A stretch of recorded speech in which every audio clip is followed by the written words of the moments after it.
Hi friends, welcome back to my channel. ഇന്ന് ഞാൻ വന്നിട്ടുള്ളത് നമുക്കൊരു 10 മിനിറ്റിൻ്റെ ഉള്ളിലൊക്കെ ഉണ്ടാക്കിയെടുക്കാൻ പറ്റുന്ന ഒരു കിടിലൻ റെസിപ്പി ആയിട്ടാണ് കേട്ടോ. അപ്പോൾ നമ്മുടെ വീട്ടിലുള്ള കുറച്ച് ഇൻഗ്രീഡിയൻസ് വെച്ചിട്ട് സിമ്പിളായിട്ട് ഉണ്ടാക്കിയെടുക്കാവുന്നതേ ഉള്ളൂ. അപ്പോൾ സമയം കളയാതെ പെട്ടെന്ന് തന്നെ വീഡിയോയിലോട്ട് പോയാലോ.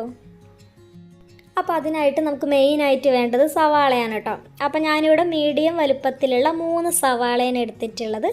അപ്പോൾ ഇതുപോലെ നല്ല മെലീസായിട്ട് കട്ട് ചെയ്തെടുത്തിട്ടുള്ളതാണ് കേട്ടോ. അപ്പോൾ നമുക്കിതൊരു ബൗളിലേക്ക് ചേർത്ത് കൊടുക്കാം. ഇനി ഇതിലേക്ക് ആവശ്യത്തിന് ഉപ്പ് ചേർത്ത് കൊടുക്കാം.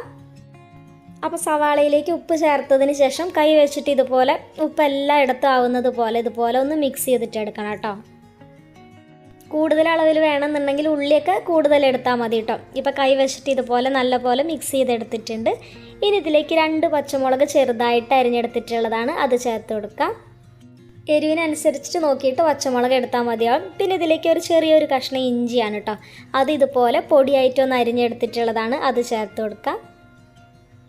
ഇനി ഇതിലേക്ക് കറിവേപ്പിലയാണ് എടുത്തിട്ടുള്ളത്. ഇതുപോലെ നന്നായിട്ട് ചെറുതായിട്ട് തന്നെ ഒന്ന് അരിഞ്ഞെടുക്കണം കേട്ടോ, അതും കൂടെ ഇതിലേക്ക് ചേർത്ത് കൊടുക്കാം. ഇനി ഇതെല്ലാം കൂടി നമുക്കൊന്നും കൂടെ നന്നായിട്ട് ഇതുപോലെ ഉള്ളിയിലൊന്ന് മിക്സ് ചെയ്തിട്ടെടുക്കാം. ഇപ്പോൾ നന്നായിട്ട് മിക്സ് ചെയ്തെടുത്തിട്ടുണ്ട്. ഇനി ഇതിലേക്ക് ചേർത്ത് കൊടുക്കുന്നത് കടലപ്പൊടിയാണ് കേട്ടോ. അപ്പോൾ നമ്മുടെ കടലമാവില്ലേ, അപ്പോൾ ഞാനിവിടെ ഒരു 3 ടേബിൾ സ്പൂൺ കടലപ്പൊടി ഇതിലേക്ക് ചേർത്ത് കൊടുക്കുന്നുണ്ട്.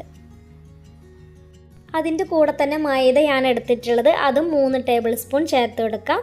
അപ്പോൾ ഞാൻ എടുത്തിട്ടുള്ള ഈ ഒരു ഉള്ളിയുടെ അളവിൽ ഞാനിവിടെ 3 ടേബിൾ സ്പൂൺ മൈദയും 3 ടേബിൾ സ്പൂൺ കടലപ്പൊടിയാണ് കേട്ടോ ചേർത്ത് കൊടുക്കുന്നത്. ഇനി ഇതെല്ലാം കൂടി കൈ വെച്ചിട്ട് നന്നായിട്ട് തന്നെ ഒന്ന് മിക്സ് ചെയ്തിട്ട് എടുക്കാം. അപ്പോൾ ആ ഉള്ളിക്ക് ഒരു വെള്ളം നനവ് ഉണ്ടാവില്ല, അപ്പോൾ ആ ഉള്ളിയുടെ വെള്ളം നനവിൽ തന്നെ നമുക്കിതുപോലെ മിക്സ് ചെയ്തെടുക്കാനായിട്ട് പറ്റും. ഇല്ല എന്നുണ്ടെങ്കിൽ നോക്കിയിട്ട് 1 ടേബിൾ സ്പൂണൊക്കെ വെള്ളം ചേർത്ത് കൊടുത്താൽ മതിയാവും. അപ്പോൾ വെള്ളം ഒരുപാട് ചേർത്ത് കൊടുക്കരുത് കേട്ടോ. അപ്പോൾ നമുക്ക് കൈ വെച്ചിട്ട് ഇതുപോലെയൊക്കെ ഒന്ന് മിക്സ് ചെയ്തെടുക്കുന്ന ആ ഒരു പരുവത്തിൽ മാത്രം വെള്ളം ചേർത്ത് കൊടുത്താൽ മതിയാവും. ഇതേപോലെ ഒരു ചെറിയ ഉരുള എടുത്തിട്ട് ഇതുപോലെ ഒന്ന് ഉരുട്ടിയിട്ട് എടുക്കാം. എന്നിട്ട് കൈ വെച്ചിട്ട് നമുക്കൊന്ന് ഇതുപോലെ പ്രസ് ചെയ്ത് കൊടുക്കാം. അപ്പോൾ ഇതാ കണ്ടില്ലേ, ഈ ഒരു ഷേപ്പിൽ ഇതേപോലെ റെഡിയാക്കി എടുത്തിട്ടുണ്ട്. അപ്പോൾ ഇനി നമുക്കെല്ലാം ഇതേപോലെ തന്നെ ചെയ്തിട്ടെടുക്കാം. ഇനി അടുത്തതായിട്ട് ഒരു ചീനച്ചട്ടി വെച്ച് കൊടുത്തിട്ടുണ്ട്. അതിലേക്ക് ആവശ്യത്തിന് ഓയിൽ ഒഴിച്ച് കൊടുക്കാം. ഓയിൽ ചൂടായിട്ട് വരുന്ന സമയത്ത് നമുക്കിതിലേക്ക് ഓരോന്നായിട്ട് ഇട്ട് കൊടുക്കാം. എണ്ണ നല്ല ചൂടായിട്ട് വരുമ്പോൾ മാത്രം ഇട്ട് കൊടുക്കാം കേട്ടോ. എന്നിട്ട് നമുക്കിതൊരു മീഡിയം ഫ്ലെയിമിൽ വെച്ച് കൊടുക്കാം. ഹൈ ഫ്ലെയിമിൽ ഇട്ടിട്ടുണ്ടെങ്കിൽ പുറം ഭാഗമൊക്കെ വെന്ത് വരും, ഉൾഭാഗമൊന്നും വെന്ത് വരില്ല. അപ്പോൾ കുറഞ്ഞ ഫ്ലെയിമിൽ ഇട്ടിട്ട് നമുക്കിത് മൊരിച്ചിട്ടെടുക്കാം. അപ്പോൾ ഒരു സൈഡൊക്കെ കളറൊക്കെ ഒന്ന് മാറി വരുന്ന സമയത്ത് നമുക്ക് തിരിച്ചിട്ട് കൊടുക്കാം.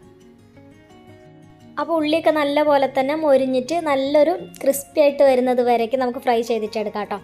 ഇപ്പോൾ 2 സൈഡ് നല്ല അടിപൊളിയായിട്ട് തന്നെ കളറൊക്കെ ഒന്ന് മാറി വന്നിട്ടുണ്ട്. അപ്പോൾ ഈ ഒരു കളർ ആകുമ്പോൾ നമുക്ക് എണ്ണയിൽ നിന്ന് കോരി മാറ്റാം.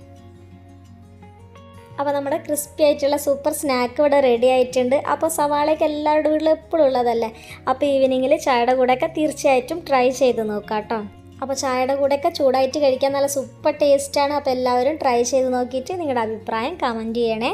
പിന്നെ റെസിപ്പി ഇഷ്ടമായിട്ടുണ്ടെങ്കിൽ ഒന്ന് ലൈക്ക് ചെയ്യുക. പിന്നെ ഇതുവരെ ചാനൽ സബ്സ്ക്രൈബ് ചെയ്തിട്ടില്ലെങ്കിൽ ഒന്ന് സബ്സ്ക്രൈബ് ചെയ്ത് സപ്പോർട്ട് ചെയ്യും കൂടി ചെയ്യണേ. അപ്പോൾ ഇനി നമുക്ക് നാളെ വേറൊരു അടിപൊളി റെസിപ്പി ആയിട്ട് വീണ്ടും കാണാം. താങ്ക്